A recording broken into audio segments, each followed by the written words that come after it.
As soon as the Galaxy S23 Ultra debuted in early 2023, it flew to the top of Stuff's best smartphone list and subsequently refused to budge. Now a successor has arrived with similar ambitions. The Samsung Galaxy S24 Ultra is arguably even more deserving of flagship status, thanks to its titanium construction, uprated zoom camera, and on-device artificial intelligence. Other notable changes include a much brighter display that swaps curved edges for a completely flat panel and the latest Qualcomm Snapdragon Silicon. I'm using it for around 48 hours now.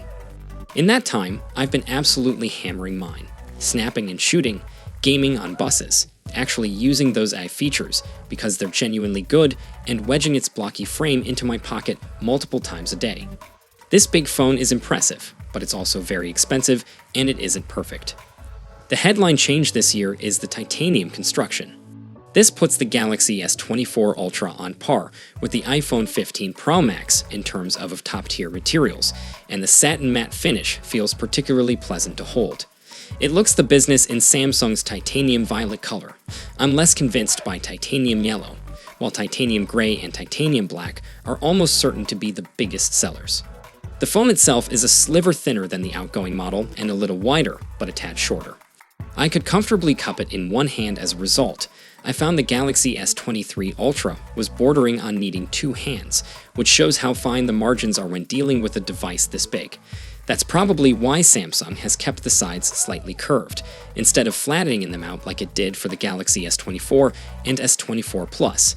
The 6.8-inch screen, on the other hand, has been given the steamroller treatment. Curved edge glass has gone the way of the dodo as far as Samsung is concerned, and the underlying panel now has some of the skinniest screen bezels you'll find on any phone. It's then protected by Corning Gorilla Armor glass, which is exclusive to the Galaxy S24 Ultra for the foreseeable. It's apparently 4 times as scratch-resistant as the next best Gorilla Glass, and lowers reflectivity by as much as 75%. IP68 water and dust resistance is on board too, as is a slot to hold the S Pen stylus. The S24 Ultra is very big. While its 6.8 in screen size isn't much larger on paper than some competition, in my opinion, this feels more imposing than any non-folding phone. And that's before you stick a case on it. Samsung's decision to ditch the curves feels more of flex as a result. You want to use our fantastic new flagship. Ready your palm and pocket and wallet, it's an imposition, and it's worth it. I do like the design, even if it is iterative.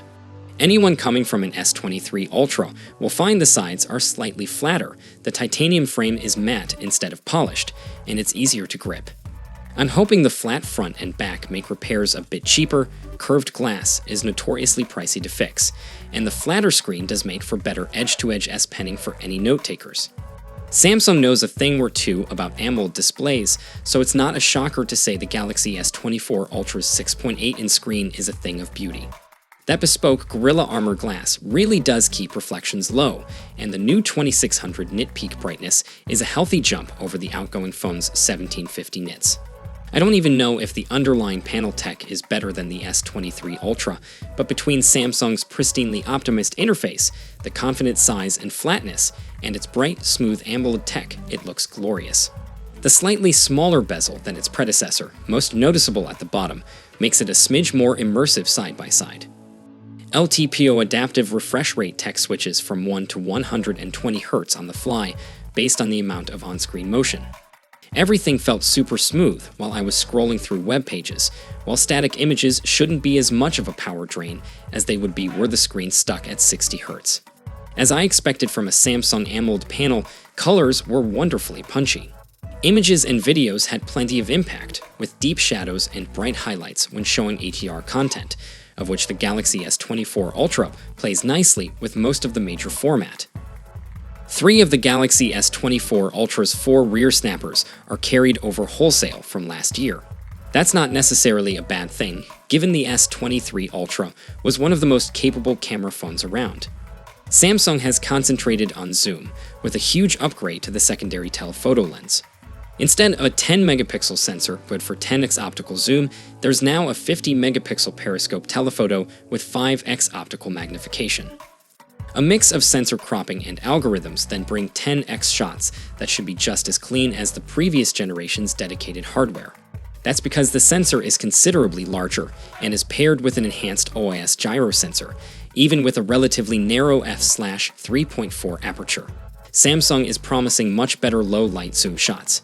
The 200-megapixel main sensor, 10-megapixel telephoto with 3x optical zoom, and 12-megapixel ultra-wide are otherwise unchanged. I'm not alone in thinking this hardware update is a little underwhelming, given brands such as Oppo, Vivo, and Xiaomi have recently launched bleeding-edge phones with 1-inch camera sensors. It might even be a downgrade. Side by side, I found the S23 Ultra's 10x, 20x, and 30x shots looked a little crisper. This is despite the fact Samsung made a point to highlight the AI boosting the S24 Ultra zoom. But I still prefer the camera on the S24 Ultra. With its much higher resolution and 1.6 times larger sensor size, the S24 Ultra zoom is better in low light. It focuses much closer, so can take higher impact shots of nearby subjects, and 5x zoom is a much more practical focal length than 10x zoom for portraits and casual shots. As for the rest of the camera, Samsung hasn't rocked the boat at all. Its photo processing is still very Samsung, delivering zingy, textured, crispy shots that look good, but pinch in and you'll see plenty of sharpening and boosting. I took a lot of shots in Pro mode, which, if you can be bothered to use it, unlocks much more nuanced photos. For Instagram-ready pictures and videos that look lively and great on first impression, though the S24 Ultra seems like a very powerful do-it-all camera phone. Now, much more impressive than the photography updates are the editing updates, with my favorite so far being AI slow-mo. Long press while your video is playing and the footage slows down, with the missing frames generated using on-device AI. The quarter speed clip and can be exported as its own file. Is it perfect? No, you can notice some artificial-looking fluidity in the motion. But it's still much better than traditional 120 FPS slowing down of 30 FPS footage. I haven't spent too much time playing with the AI photo editing features, but all seem to work as advertised. The success of each effect can vary from convincing to clumsy, though. The phone can remove shadows from faces or reflections from glass automatically on device, but the cloud-based stuff proved more useful while on a city tour. Samsung's answer to Google's Magic Editor does an excellent job of rotating a picture without cropping into it, generating the extra info to retain a wide-angle shot's original character, even after some straightening out. The S24 series AI tools can also delete objects and move them around, all features seen in Magic Eraser and other AI image editors. Interestingly, it seemed keen to generate new objects to replace ones I'd highlighted, rather than purely delete what was there originally. I do appreciate that Samsung flags that images edited have been augmented by AI in the photo metadata, also including an AI watermark that you can't crop out without exporting the picture to another app or device. Now Samsung is making a big deal about Galaxy I, its mix of on-device and cloud-based artificial intelligence baked into all three Galaxy S24 models. I've seen plenty of image generation and natural language AI across disparate apps and web-based services, but the S24 series puts them all in one place for the first time, even outdoing Google. Say what you like about AI, but the transcription summarizer in particular has really knocked my socks off.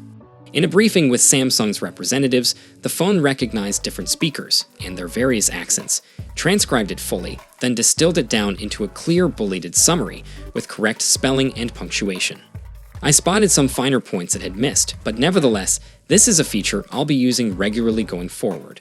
The fact it isn't on-device AI, so requires you to send data and receive a result might worry some, but it also likely explains why it's the most impressive implementation. The on-device AI makes a lot more sense to me in a phone like this. A lot of people buy a Galaxy Ultra for the S Pen and use it in a work environment. The majority of shoppers interested in a vanilla S24 likely won't need voice transcription or note-taking summaries. Here, though, I could see it going down very well in an office environment. A feature with more wide-ranging appeal also risks ruining non-Samsung iPhones for me. In only 2 days of using Circle to search, I already miss it when using other devices. I absolutely loved being able to long press the home button and then draw a circle around any on-screen object to perform a smart web search, which never failed to recognize the object, text, or landmark in question. Otherwise, the Galaxy S24 Ultra will feel very familiar to existing Samsung owners, with the icons and quick settings shortcuts fans have come to expect. It's nice to see Samsung add Google's generative AI wallpapers, making this the first phone outside of the Pixel 8 Pro to get the tech. More importantly, for a phone costing 4 figures, Samsung has committed to 7 generations of software updates and security patches. I'm sure it's no coincidence that's roughly what Apple delivers to every subsequent iPhone generation. With the titanium frame and tough glass, you should be able to keep this handset for the long haul. Benchmarking might have been off the table during my brief hands-on session, but it's pretty obvious the Galaxy S24 Ultra is shaping up to be a performance monster. The Snapdragon 8 Gen 3 for Galaxy runs both its CPU and GPU just that little bit faster, and a vapor chamber 1.9x larger than the Galaxy S23 Ultras should mean it's able to maintain those speeds for longer while gaming or running demanding apps.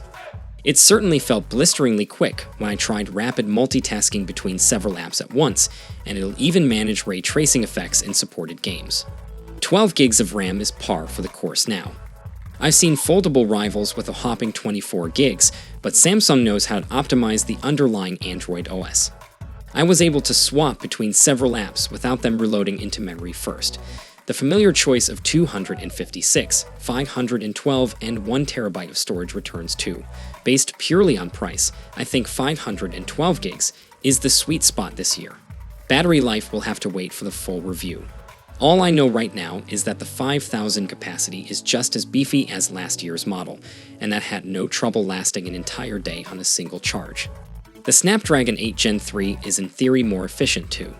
You'll need to bring your own power brick, of course, because Samsung doesn't bundle one in the box anymore. The phone can manage 45 watts, which is decent, but a long way short of the fastest charging phones coming out of China. Ever since it absorbed the Galaxy Note's S Pen abilities, the Ultra has been Samsung's do-it-all flagship. Not everyone needs its productivity-centric skills, but those that do swear by them. The Galaxy S24 Ultra looks to be more of the same, only elevated to even more premium status thanks to the switch to titanium. It's still early days, but if you have an S23 Ultra, I think there's very little need to upgrade this year. You'll be getting the best part of the S24 Ultra, its smart features and Galaxy AI by way of a software update later in 2024. This also applies to anyone with an S23 and S23 Plus, a Z Flip 5 or Z Fold 5, as well as a Tab S9 Ultra. Even S22 Ultra owners won't get massive upgrades. The S Pen, excellent screen, and Samsung experiences are still very comparable, as is the camera. The AI features don't justify the price if you're perfectly happy with your phone. That said, anyone noticing any slowdown, especially when gaming, will appreciate the new Snapdragon CPU. If performance is a priority, then it could be time to splurge. So, how do you like these new devices from Samsung? If you already have one, then share your experience down below, and I'll see you guys in the next one. See you for the next time. Peace out.